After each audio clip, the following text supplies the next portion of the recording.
ठीक है, तो फिन्स के नंबर्स की बात कर रहे थे। अब यहाँ पे जो फिन्स लगी है वो बहुत दूर-दूर लगी है, तो जितनी ज़्यादा दूर-दूर लगी है उतना ज़्यादा यहाँ पे सरफेस एरिया कम है। अगर मेरे को सरफेस एरिया को बढ़ाना है, सरफेस एरिया मतलब बाहर की जो एयर है वो कितनी सरफेस पे टकरा रही है। अब यहाँ पे जितनी ज़्यादा मैं फिन्स लगाऊंगा उतना ज़्यादा मेरा सरफेस एरिया बढ़ जाएगा, और सरफेस एरिया जितना ज़्यादा बढ़ जाएगा उतनी ज़्यादा एयर मेरे सरफेस से टकराएगी और उतनी ही ज़्यादा हीट लॉस होगी। तो जहाँ पे ज़्यादा हीट लॉस करने की बात आती है, जहाँ पे ज़्यादा अपने को हीट को रिमूव करना होता है, वहाँ पे अपन फिन्स की नंबर्स को बढ़ा देते हैं। मतलब वहाँ पे फिन्स के नंबर को कैसे बढ़ाएंगे अपन? फिन्स को पास-पास में लगा के। अब फिन्स को इतना भी पास में नहीं लगा देना है कि एयर गैप ही ना हो। अगर एयर गैप नहीं होगी तो क्या होगा? एयर उसके अंदर जा नहीं पाएगी, और एयर अंदर नहीं जा पाएगी तो वो एयर गर्म कैसे होगी? वो एयर अंदर ही नहीं जा पाएगी अगर, तो फिन्स का काम ही खत्म हो जाएगा, फिन्स काम नहीं करेगी। तो इतनी गैप तो होनी चाहिए कि एयर उसमें से पास हो सके। नंबर ऑफ फिन्स बढ़ाना ज़रूरी है, लेकिन इतना भी नहीं कि इतनी पास-पास में फिन्स को नहीं लगा देंगे कि एयर गैप ही ना रहे। एयर गैप होना ज़रूरी है। जो एयर कूलिंग सिस्टम है, ये अपन एयर कूलिंग सिस्टम की बात कर रहे हैं। ये एयर कूलिंग जो सिस्टम है, ये जनरली बाइक्स में यूज़ होता है, सभी ने देखा होगा।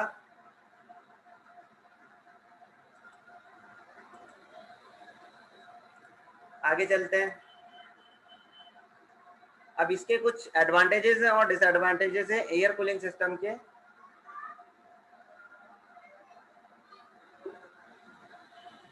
देख लेते हैं क्या एडवांटेजेस है, क्या डिसएडवांटेजेस है एयर कूलिंग सिस्टम के। मेरिट्स मतलब एडवांटेजेस, तो it is more simple in design and construction. मतलब सिंपल सा डिजाइन है, कोई कंपोनेंट नहीं है, कोई बहुत सारी चीजें नहीं है। जितनी चीजें बढ़ती है ना, किसी भी मशीन की बात करेंगे तो जितने कंपोनेंट्स बढ़ते हैं उतना उसका मेंटेनेंस बढ़ जाता है, उतना कॉस्ट बढ़ जाएगी। पहली बात तो उसका उतना मेंटेनेंस बढ़ जाएगा, और वो उतना साइज को बड़ा कर देगा। अब यहाँ पे ऐसा कोई कंपोनेंट है ही नहीं, बस पिन लगा दिए और कुछ है ही नहीं, तो बहुत सिंपल सा डिजाइन है और सिंपल सा कंस्ट्रक्शन है। दूसरा देखें, water jacket, radiator, water pump, thermostat, pipes, hoses etcetera not needed. तो ये सारी चीजें एयर कूलिंग सिस्टम में नहीं होती। तो नहीं होती तो ये चीजें नहीं होती तो इसके होता है, इतना मेंटेनेंस भी नहीं होता, ना इसकी कॉस्ट होती है इतनी ज्यादा। Next point, it is compact, more compact. Compact मतलब साइज की बात कर रहा है। अब कंपोनेंट बहुत कम है, बहुत चीजें ही नहीं है इसमें, सिर्फ फिन है, तो ज्यादा कंपोनेंट्स नहीं है तो साइज भी छोटा ही है। कॉम्पैक्ट मतलब ज्यादा बड़ा नहीं होता, ये छोटा सा होता है इसका साइज। जैसे चीजें बढ़ती जाती है वैसे ही सिस्टम की साइज भी बढ़ती जाती है। It is comparatively light in weight because there are less number of components। ये लाइट वेट होता है, हैवी नहीं होता। लाइट वेट होता है क्योंकि यहाँ पे जो फिन्स होती है बस फिन्स ही होती है, और फिन्स एल्यूमिनियम की बनी होती है। एल्यूमिनियम वैसे भी लाइट होता है, उसका वेट कम ही होता है, उसकी डेंसिटी कम होती है एल्यूमिनियम की। तो ये कुछ मेरिट्स थी इसकी। मेरिट्स ऐड कर सकते हो, कॉस्टली नहीं पड़ता है, इसमें नहीं लिखा है वो चीजें आप खुद से ऐड कर सकते हो। मेंटेनेंस कम होता है, ये भी ऐड कर सकते हो।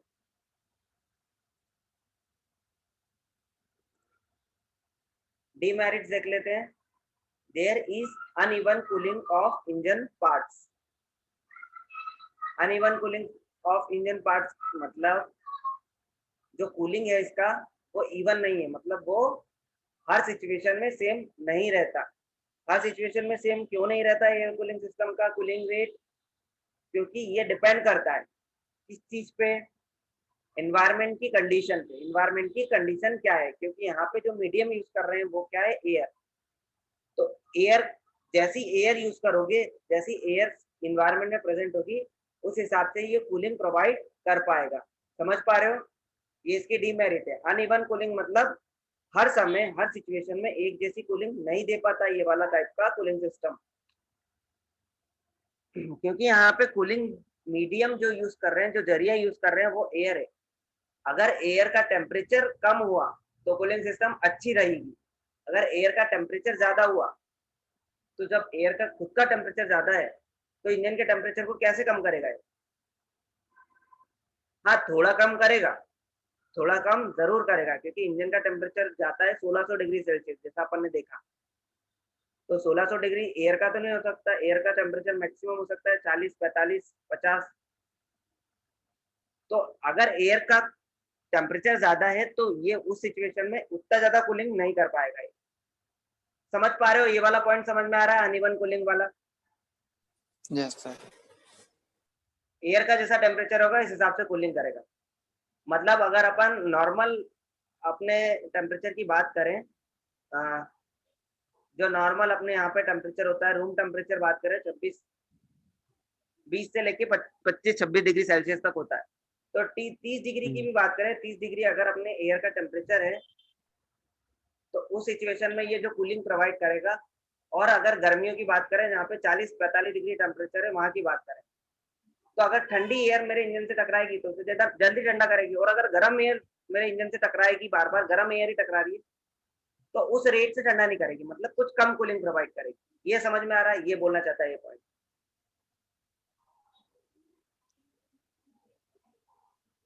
Yes sir. ठीक है, नेक्स्ट पॉइंट देख लेते हैं।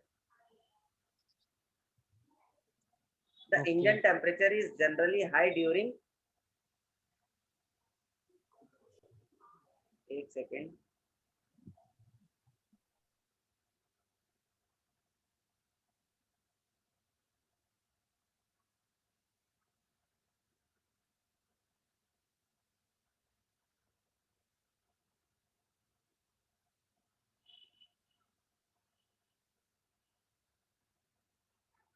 the engine temperature is generally high during working period। Working period मतलब एज कंपेयर किया है यहाँ पे, अगर अपन वाटर कूलिंग की बात करें तो जो एयर कूलिंग होती है वो, उसमें जो टेम्परेचर होता है इंजन का वो ज्यादा होता है।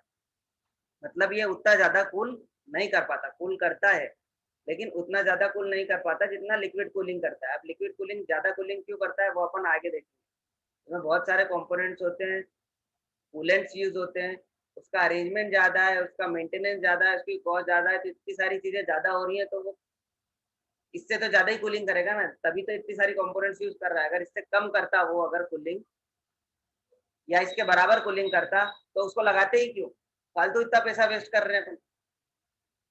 तो यहाँ कंपैरिजन दिखाया है कि जो लिक्विड कूलिंग सिस्टम है वो ज्यादा कूलिंग प्रोवाइड करता है as compare to air cooling. Next चलते हैं।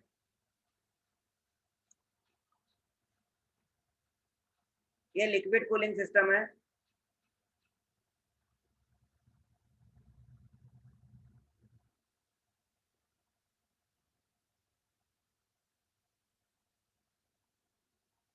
लिक्विड कूलिंग सिस्टम का डायग्राम है ये। यहाँ पे कौन कौन से कंपोनेंट्स होते हैं ये देख लेते हैं। तो ये जो पूरा सिस्टम होता है अपना, यहाँ पे ये रेडिएटर होता है, रेडिएटर में रेडिएटर फैन होता है, इसमें अपर हॉर्स होता है, मतलब जैसे इनलेट और आउटलेट होता है वैसा ही यहाँ पे भी इनलेट और आउटलेट होता है। यहाँ से जो होता है रेडिएटर में जो ठंडा एयर फ्यूल, सॉरी, ठंडा जो लिक्विड है, वाटर है, वो यहाँ से फ्लो होके कहाँ जाता है, इंजन में आता है। और इंजन में ये वाटर जैकेट्स के थ्रू इंजन सिलेंडर्स के आसपास घूमता है। और ये वाटर इंजन सिलेंडर के आसपास वाटर जैकेट में घूमते हुए क्या करता है, उस इंजन सिलेंडर की जो हीट होती है, जो सिलेंडर के अंदर जो ब्लास्ट हो रहा है, जो कंबशन हो रहा है, उसके कारण जो हीट सिलेंडर की सरफेस पे आई है, उसको ये वाटर कर लेता है एब्जॉर्ब। और ये एब्जॉर्ब करने के बाद यहाँ से ये वापस रेडिएटर के अंदर आता है। और रेडिएटर के अंदर ये यहाँ पे जो लगी होती है, जैसे अपने सिलेंडर, अपने फ्रिज में कंडेंसर ट्यूब्स होती है, वैसे यहाँ पे ट्यूब्स लगी होती है। वो ट्यूब्स यहाँ पे दिखाई नहीं है क्योंकि ये क्रॉस सेक्शनल व्यू है, यहाँ पे हटा दिया है। वो ट्यूब्स यहाँ पे बिछी होती है, जैसे फ्रिज के अंदर होती है सेम वैसे ही यहाँ पे कुछ पिंस के साथ फिक्स होती है।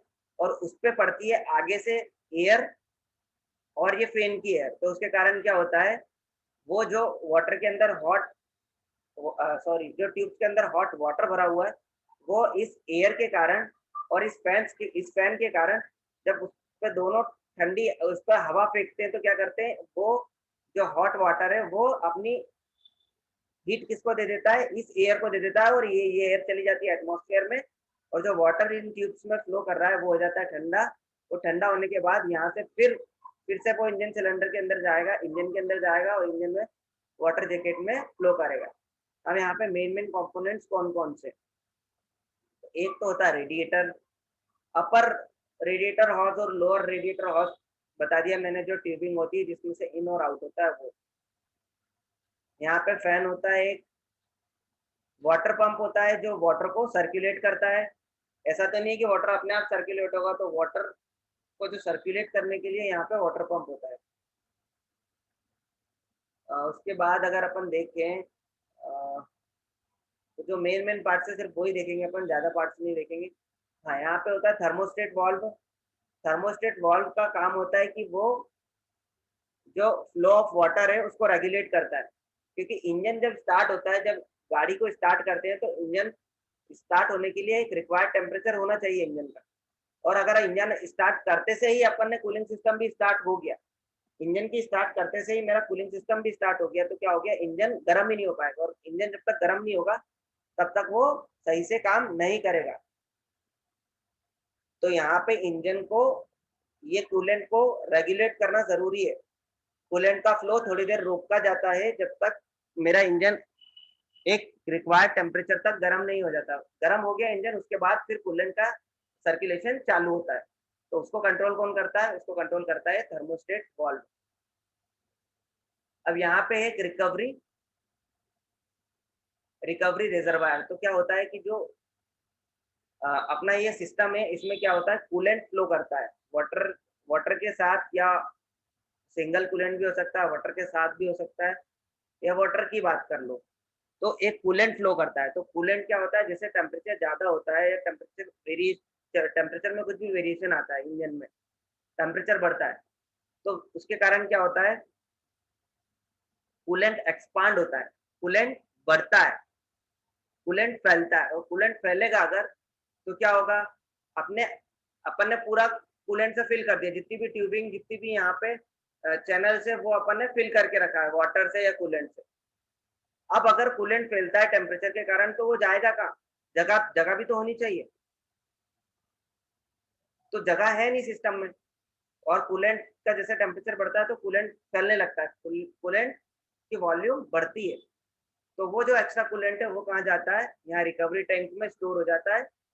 और जब जरूरत लगती है, जब टेम्परेचर वापस डाउन होता है, तो ये वापस से सिस्टम में आ जाता है। जब हाई टेम्परेचर होता है, जब बहुत ज्यादा टेम्परेचर हो जाता है, या फिर जो भी टेम्परेचर में वेरिएशन आता है, कभी कभी ही रिकवरी टैंक का काम पड़ता है। लेकिन अगर अपन ने रिकवरी टैंक नहीं लगाया तो अपनी ट्यूबिंग फट सकती है, क्योंकि प्रेशर राइज होता है। अगर कोई चीज अंदर से फैल रही है, जैसे अगर अपन प्रेशर कुकर की बात कर ले, प्रेशर कुकर में क्या होता है, अंदर प्रेशर बनता है, प्रेशराइज अंदर प्रेशर बनते जाता है, और वो प्रेशर सीटी से निकलता है, उसके नोजल से निकलता है। अगर अपन सीटी को पैक कर दें तो क्या होता है, वो फट सकता है।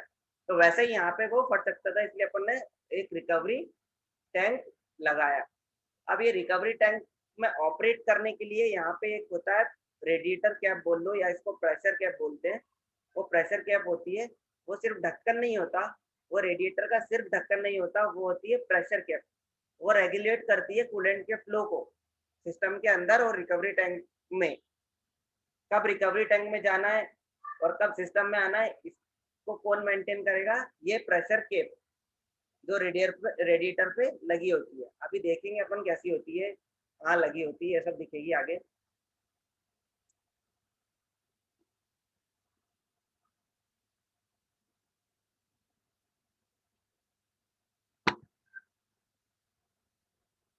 इस डायग्राम में देखोगे तो अच्छे से समझ में आएगा। यहाँ पे वाटर के फ्लो को या कूलेंट के फ्लो को दिखाया गया है। देखो यहाँ पे जो ग्रीन एरोस जो दिख रहा है वो क्या है, मेरा ठंडा पानी है, जो कूल वाटर है। कूल वाटर मेरे इंजन के अंदर गया वाटर चैनल्स के थ्रू, और ये इंजन सिलेंडर्स में जब घूमा तो क्या हुआ, ये गर्म हो गया। गर्म हो गया तो फिर गर्म होने के बाद ये आएगा बाहर। ये वाला जो सिस्टम है इसे अभी आप भूल जाओ।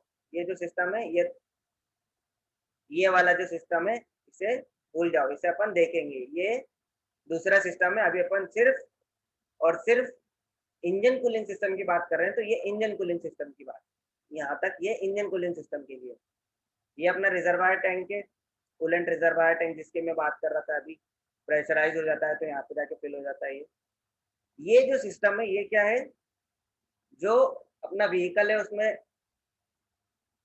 कैबिन होता है, उसमें एसी भी लगा होता है, उसमें हीटर भी लगा होता है। तो ये जो हीटर वाला सिस्टम होता है उसका अरेंजमेंट यहाँ पे दिख रहा है। तो इसकी अभी अपन बात नहीं करेंगे, इसको बताऊंगा मैं बाद में, पर अभी अपन सिर्फ इतनी इतनी चीज की बात करें। तो यहाँ से जो कूल वाटर है जो ग्रीन एरो में दिख रहा है वो इंजन में जाके गर्म होगा, वो पानी या कूलेंट गर्म होगा, और फिर गर्म होने के बाद वो वापस से आएगा मेरे रेडिएटर में, और रेडिएटर में यहाँ से फैन और एयर जो कहाँ बोनेट पे लगा होता है रेडिएटर, तो सामने से सीधी हवा आ रही है और वो निकलती जा रही है, तो वो सीधी हवा इसको ठंडा करते हुए चली जाएगी, और फिर यही वाटर ठंडा होने के बाद वापस से सर्कुलेट होगा सिस्टम में। क्लियर है?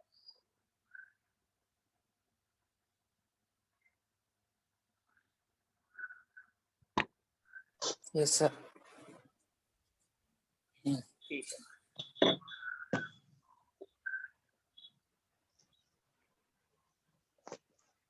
देख लेते, पढ़ लेते क्या क्या लिखा है।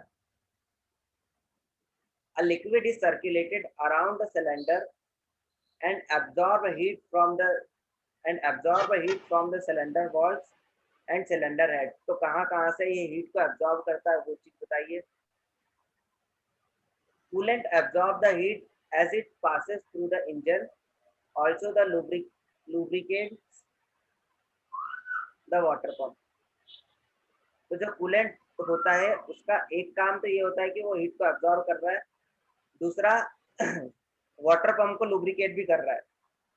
कूलेंट कूलेंट जो होता है उसमें लुब्रिकेटिंग प्रॉपर्टी भी होती है, यहाँ वाटर की बात नहीं कर रहे हैं, तो वाटर के साथ जो कूलेंट यूज कर रहे हैं उसकी बात कर रहे हैं। तो वो कूल तो कर रहा है सिलेंडर के पार्ट्स को, इंजन के पार्ट्स को, और साथ में वो जब फ्लो करता है तो जब पंप से वो बाहर आता है तो वो पंप को लुब्रिकेट भी कर रहा है। Hot coolant enters the radiator in which the heat is passes on the air that is flowing through the radiator। The hot coolant enters the radiator in which heat passes on air that flowing through the radiator। तो वही चीज लिखी है कि जो hot water है वो radiator में से फ्लो करेगा और इसमें जो एयर पास हो रही है वो इसको ठंडा कर देती है। ये लाइन डायग्राम है, ये डायग्राम आपको आना चाहिए, क्योंकि अगर वाटर कूलिंग सिस्टम आता है तो ये वाला डायग्राम बनाना पड़ेगा। एयर कूलिंग सिस्टम आता है तो वो पिन वाला जो डायग्राम दिखाया था मैंने इंजन का वो बनाना पड़ सकता है। तो ये दोनों diagram with labelled, with labelling, सारी चीजें दिखानी पड़ेगी आपको। यहाँ पे सिलेंडर में आप सिंगल सिलेंडर पे भी दिखा सकते हो, इसने 4 सिलेंडर पे दिखाया, 4 सिलेंडर पे भी दिखा सकते हो, पर बाकी की जो चीजें हैं वो सब दिखाना जरूरी है।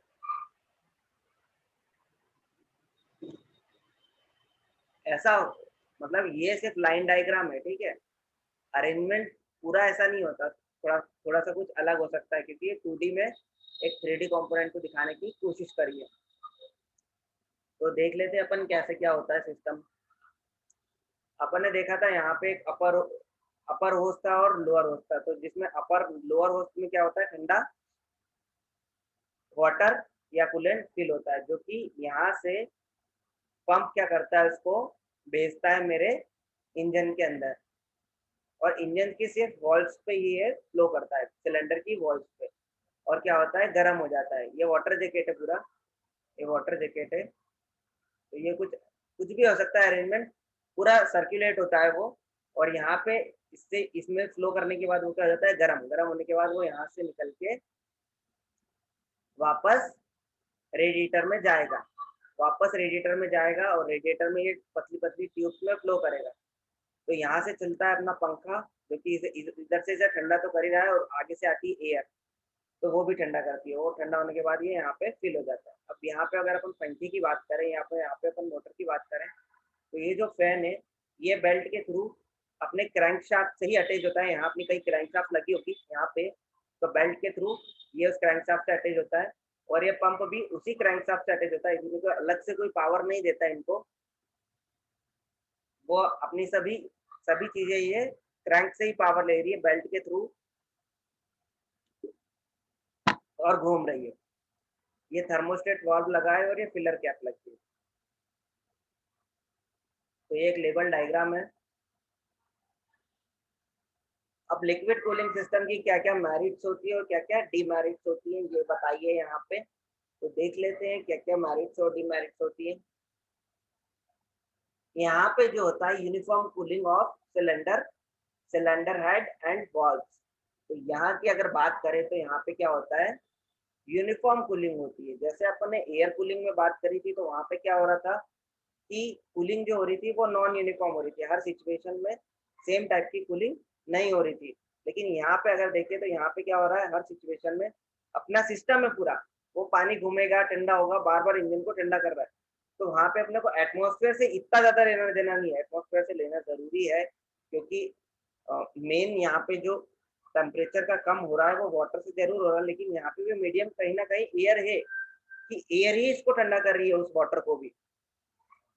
तो इतना ज्यादा इफेक्ट नहीं पड़ता, लेकिन हाँ कूलिंग यूनिफॉर्म हो जाती है। कोई सी भी सिचुएशन हो, टेम्परेचर बाहर का कितना भी ज्यादा हो, इंजन अपना एक स्पेसिफिक टेम्परेचर तक कूल हो जाता है।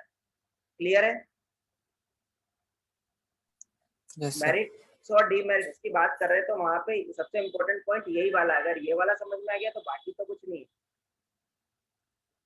Next, specific fuel consumption of engine improves by using water cooling system. Specific fuel consumption of engine improves by water cooling system. मतलब एयर कूलिंग की बात करें और वाटर कूलिंग की बात करें तो यहाँ पे जो कूलिंग सिस्टम अच्छा है तो सिस्टम अच्छा है तो इंजन अच्छे से वर्क कर रहा है, इंजन अच्छी इफिशियंसी से काम कर रहा है। तो यहाँ पे जो अमाउंट ऑफ फ्यूल जैसा एयर कूलिंग सिस्टम में इंजन ले रहा था और यहाँ पे लेगा, तो यहाँ पे जब मेजर किया तो जो स्पेसिफिक फ्यूल इंजन जितना ले रहा है वो एज कम्पेयर टू एयर कम होता है, मतलब कम फ्यूल का कंजम्पशन होता है वर्किंग के लिए। समझ में आ रहा है। यहाँ पे जो इंजन फ्यूल को कंज्यूम कर रहा है वो कम है as compare to air cooling system. If we employ water cooling system, then engine need not to be provided at front end of the moving vehicle. If we employ the water cooling system, the engine need not to be provided at the front end of the moving vehicle. अब वहां पे अगर बात करें तो वहां पे सिर्फ एयर मीडियम था और एयर डायरेक्टली उन फिन्स पे पड़ना जरूरी था, तो अपने को उसको एक्सपोज करके रखना जरूरी था एयर कूलिंग सिस्टम में। लेकिन वाटर कूलिंग सिस्टम में ऐसा जरूरी नहीं है। अगर आप इंजन को पीछे भी लगाते हो तो वाटर चैनल्स के थ्रू फ्लो मेंटेन होता है और अपना काम हो जाता है कूलिंग सिस्टम का। तो यहाँ पे इंजन को आप आगे लगाओ पीछे लगाओ कोई दिक्कत नहीं है, अपना सिस्टम जो कूलिंग सिस्टम वो वर्क करेगा, क्योंकि यहाँ पे लिक्विड पंप के द्वारा पूरा फ्लो हो जाता है सिस्टम में। वहां पे क्या होता था, वहां पे अपना एयर डायरेक्टली अपने इंजन पे या फिर अपने फिन्स पे एक्सपोज होनी चाहिए, मतलब वो एक्सपोज टू एयर होना चाहिए। अगर वो उसको एयर लगेगी नहीं तो वो ठंडा नहीं कर पाएगा, तो उसे फ्रंट में लगाना जरूरी होता था। तो यहाँ पे ऐसा कोई सिस्टम की रिक्वायरमेंट नहीं है। Next point, engine is less noisy as compared with air cooled engines as it has lower water damping for noise. The engine is less noisy as compared to air cooled engine as water has damping the noise. तो as compared to air cooling system, यहाँ पे जो system होता है ये less noisy होता है, क्योंकि वाटर में खुद में एक नॉइस को रिड्यूस करने की कैपेसिटी होती है। नॉइस डैम्पिंग मतलब नॉइस को कम करने की क्षमता वाटर में होती है। तो as compare to air cooling system यहाँ पे थोड़ी कम नॉइज होती है, ऐसा ये पॉइंट बताना चाह रहा है। सॉरी, डीमेरिट्स देख लेते हैं।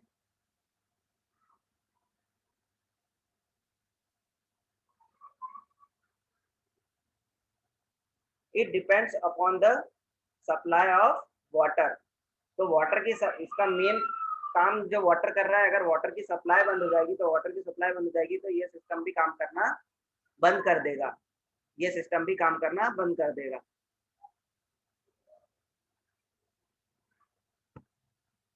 If water cooling fails then it will result the severe damage to engine. अगर कभी ये कूलिंग सिस्टम बंद हो जाता है, नॉर्मल जब गाड़ी चल रही है और ये कूलिंग सिस्टम फेल हो गया, तो क्या होगा, ये इंजन को बहुत ज्यादा डैमेज पहुंचाएगा।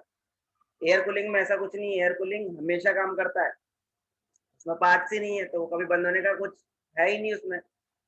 उसमें लगा दिया, फिक्स चीजें लगी हुई इसमें, वो लगी हुई है, वो हमेशा काम कर रही है, कुछ मेंटेनेंस नहीं, कोई चीज नहीं। अगर यहाँ पे वाटर का सप्लाई बंद हो गया तो ये सिस्टम फेल।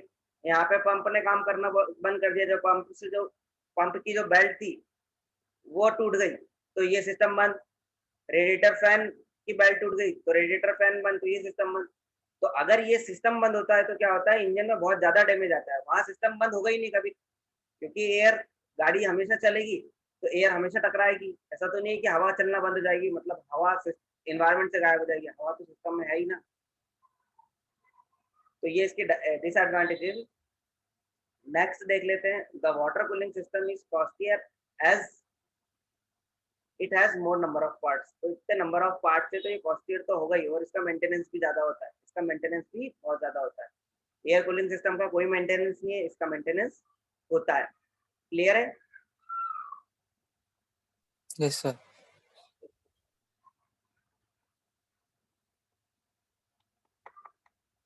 अब ये कुछ सब डिवाइड किया है, अपना वाटर कूलिंग सिस्टम है उसको सब डिवाइड किया है इसने।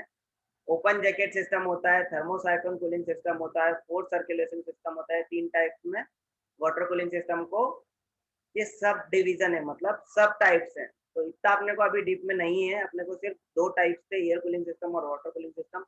नाम जरूर याद रख सकते हो, वाटर कूलिंग सिस्टम या लिक्विड कूलिंग सिस्टम के सब डिवीजन में ये टॉपिक्स दे के रखे हैं, तो देख लेना ये टॉपिक्स हैं। ये सॉरी, ये टाइप्स है वाटर कूलिंग सिस्टम के। Open jacket system, thermosiphon cooling system और फोर्स सर्कुलेशन कूलिंग सिस्टम, जिसमें से फोर्स सर्कुलेशन कूलिंग सिस्टम सबसे ज्यादा एम्प्लाई किया जाता है, सबसे ज्यादा इसको व्हीकल्स में लगाया जाता है। अब इतना अपने को सिलेबस में नहीं है तो इतना डीप में अपन इसको देख नहीं रहे। बाकी देख सकते हो, ये पीडीएफ, ये पीपीटी तुमको मिल जाएगी। अरेंजमेंट में कुछ चेंज नहीं आता, थोड़ा बहुत एक आध कंपोनेंट में चेंज आता है। जैसे थर्मोसाइक्लोन कूलिंग सिस्टम है तो इसमें थोड़ा बहुत कुछ कंपोनेंट्स में चेंज हो जाएगा, बाकी सभी चीजें सेम रहेगी और सेम वर्किंग फिनोमिना भी सेम ही रहेगा।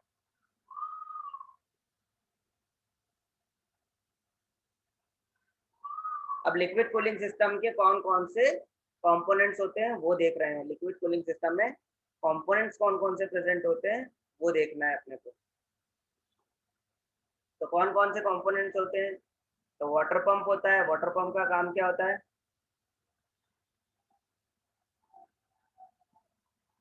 वाटर पंप होता है। वाटर पंप का काम क्या होता है, to supply the water forcibly into the system. Water pump का काम होता है वाटर को सप्लाई करना सिस्टम के अंदर, मतलब फ्रॉम रेडिएटर टू इंजन। बाय काय में फ्लो होता है वाटर, वाटर जैकेट में, वाटर जैकेट होता है। रेडिएटर होता है, रेडिएटर का काम आता है हीट को डेसिपिएट करना फ्रॉम कूलेंट। कूलेंट जो होता है, जो कूलेंट फ्लो हो रहा है, कूलेंट वाटर भी हो सकता है, तो उसकी हीट को एनवायरनमेंट में डेसिपिएट करना। Fan to provide strong draft of air through the radiator, मतलब बहुत ज्यादा डेंसली एयर को प्रोवाइड करना। किस काहे पे देते हैं ये, रेडिएटर फैन जो लगा होता है वो जो ट्यूब्स होती है उन ट्यूब्स पे हैवी एयर को फेंकने का काम होता है, ताकि मेरी जो कूलेंट है वो जल्दी से जल्दी ठंडा हो सके। वाटर जैकेट्स, वाटर जैकेट्स का काम क्या होता है, वाटर जैकेट वो चैनल्स होते हैं, वो ट्यूब्स होते हैं जिसके थ्रू मेरा वाटर फ्लो करता है around the cylinder of the engine. It design to keep the engine block and engine head to cool. तो ये जब अपन सिलेंडर ब्लॉक और ये सारी चीजें डिजाइन करते हैं तो उसी टाइम दे देते हैं, अलग से कोई ट्यूब्स नहीं डालते हैं।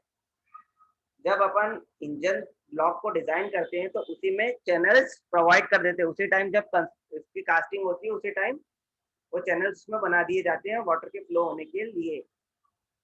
थर्मोस्टेट वाल्व क्या काम करता है? To control the flow of coolant, coolant के फ्लो को कंट्रोल करता है। और ये कब ओपन होता है, मतलब कूलेंट के फ्लो को कब ओपन करता है और कब क्लोज करता है?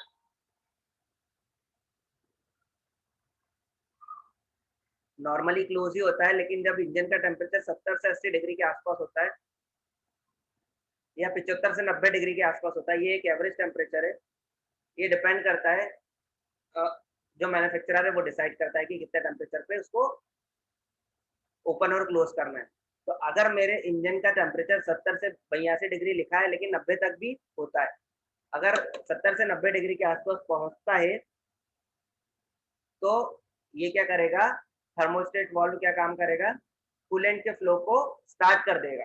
उसके बाद कूलेंट के फ्लो को स्टार्ट कर दिया उसने तो मेरा water liquid cooling system start हो जाएगा, फिर कंटिन्यूअसली वर्क करेगा। स्टोरेज टैंक का काम क्या होता है? स्टोरेज टैंक का काम होता है कि जो कूलेंट है उसको स्टोर करके रखना। स्टोरेज टैंक का क्या काम होता है? कूलेंट को स्टोर करके रखना। क्लियर है कंपोनेंट्स और उनके फंक्शंस? Yes, sir. ठीक है।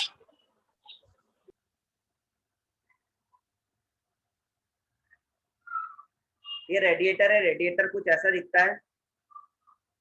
Radiator are the heat exchanger. Radiator एक हीट एक्सचेंजर होता है, जैसे नाम से समझ में आ रहा है, हीट एक्सचेंजर। हीट एक्सचेंजर मतलब क्या होता है? हीट को एक्सचेंज करता है। अब इस पे जो ठंडी एयर पड़ेगी उसको ये गर्म कर देगा और इसके अंदर जो वाटर फ्लो कर रहा है गर्म, उसको वो ठंडा कर देगा। तो क्या काम कर रहा है? हीट को एक्सचेंज कर रहा है, एयर को गर्म कर रहा है और इसके अंदर जो वाटर है वो ठंडा हो रहा है। तो ये चीज समझ में आई, इसको हीट एक्सचेंजर क्यों बोलते हैं? क्योंकि ये हीट को Yes, sir. एक्सचेंज कर रहा है।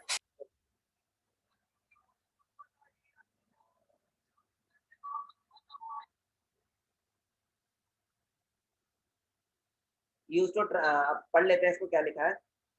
The radiators are the heat exchanger used to transfer the thermal energy from one medium to another medium for cooling or heating। तो वही चीज बोल रहा है, हीट एक्सचेंजर का पर्पस बता रहा है कि एक मीडियम से हीट को लेकर दूसरे मीडियम को हीट दे देता है। तो वही काम होता है हीट एक्सचेंजर का, और रेडिएटर का काम होता है हीट को एक्सचेंज करने का। अब अपने को रेडिएटर के फंक्शन पता है, रेडिएटर क्या काम कर रहा है, तो वो अपन यहाँ पे लिख देंगे। यहाँ पे सिर्फ हीट एक्सचेंजर के बारे में लिख रखा है उसने कि रेडिएटर एक हीट एक्सचेंजर होता है और हीट एक्सचेंजर का काम क्या होता है? वन मीडियम से सेकेंड मीडियम को हीट को ट्रांसफर कर देना। जरूरी नहीं कि हमेशा ये हीट को, मतलब heat exchanger cooling to heating करेगा, मतलब उल्टा भी हो सकता है। अगर कोई चीज कूल है तो उसको हीट भी कर सकता है, हीट को कूल भी कर सकता है। तो हीट एक्सचेंजर एक बहुत बड़ी चीज है, बहुत जगह इसका यूजेस है, लेकिन यहाँ पे अपना छोटा सा यूज है तो उसके लिए यहाँ पे इसको दिखाया है। देखो ये रेडिएटर जो था, रेडिएटर के जस्ट पीछे रेडिएटर फैन लगा होता है, ये फैन लगा हुआ है। यहाँ पे बहुत सारी चीजें देखने को मिलेगी। ये अपना लोअर होज है, नीचे वाला होज जहाँ से हॉट कोल्ड वाटर अपना इंजन के अंदर आता है, और ये अपना अपर हॉज है जहाँ से हॉट वाटर रेडिएटर के अंदर आता है। ये फैन है, और यहाँ इस ये जो सरफेस दिख रही है, ये एल्यूमिनियम की जो सरफेस दिख रही है, यहाँ पे कुछ ट्यूबिंग्स होगी जिसमें से मेरा हॉट वाटर फ्लो करता है। अब ये वाला जो चीज दिख रही है, ये रेड रेड, ये क्या है? प्रेशर कैप बोलते हैं इसको, या रेडिएटर कैप। प्रेशर कैप या रेडिएटर कैप। तो ये अपना रेडिएटर है पूरा। नेक्स्ट जो इम्पोर्टेंट चीज आती है वो है थर्मोस्टेट वाल्व।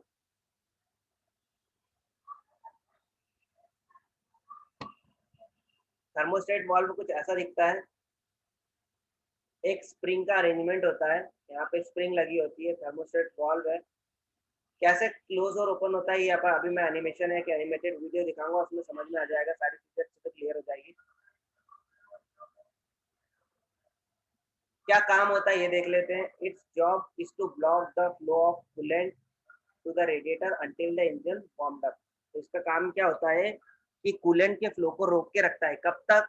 जब तक इंजन का टेम्परेचर एक रिक्वायर्ड अमाउंट तक टेम्परेचर नहीं आ जाता, या फिर मेरा इंजन जब तक वार्म अप नहीं हो जाता, जब तक मेरा इंजन गर्म नहीं हो जाता। इंजन एक बार गर्म हो गया, एक बार 70 से 80 डिग्री हो गया उसका टेम्परेचर, तो ये क्या होगा, थर्मोस्टेट वाल्व कूलेंट के फ्लो को स्टार्ट कर देगा। क्लियर है? उसके पहले नहीं yes sir, करेगा।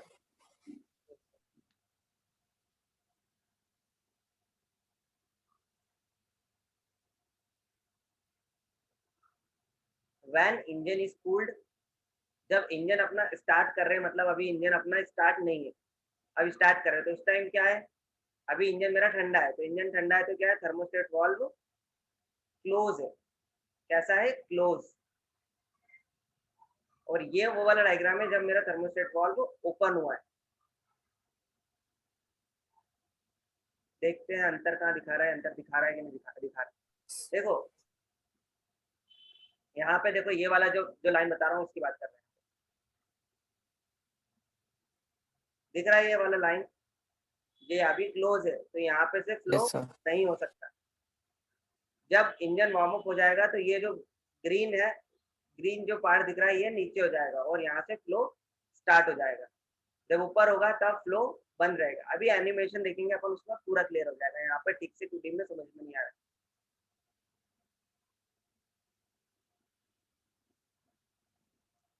ये वाटर जैकेट होता है जिसमें से अपना वाटर फ्लो करता है।